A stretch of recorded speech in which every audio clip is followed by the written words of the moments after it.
প্রাণহানিও হতে পারে। এক্স্যাক্টলি। আর এটা লিটারেলি হতে পারে।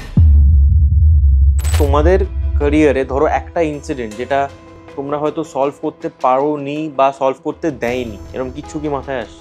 স্পিরিটস বা প্যারানর্মাল থেকেও বেশি আমাদের ডেঞ্জার্স থাকে অ্যান্টি সোশ্যাল লোকজন, ওখানকার বাড়ির কনস্ট্রাকশন খুব উইক থাকে যেখানে যেখানে আমরা যাই, প্লাস সাপ আছে বা ইনসেক্টস আছে, ডেঙ্গুর মশা আছে। যাদেরই ইচ্ছে এই জিনিসটাকে করার তারা একটু সাবধানে করুক, আর কিছুই না। ভূত প্রেত এগুলো পরে মাথায় আসবে, আগে তো সাপ খুব মাথায় আসবে না, কারণ জঙ্গলের ভেতর দিয়ে আমি যাচ্ছি। যখন কোনো জিনিসকে তোমাকে মানা করা হচ্ছে ডেসপারেটলি যে ডোন্ট টাচ ইট বা ডোন্ট ডু দিস, সেটা তুমি যখন মানে না ব্যাকগ্রাউন্ড হিস্ট্রি জেনে না কিছু করে তুমি যখন মানে গায়ের জোর ফলিয়ে তুমি সেটা করতে যাচ্ছ, তখন কিন্তু তোমার ক্ষতি হবে।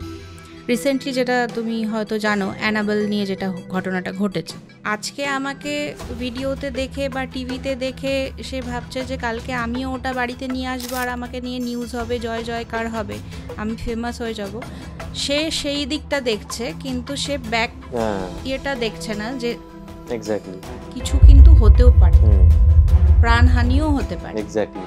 আর এটা লিটারেলি হতে পারে।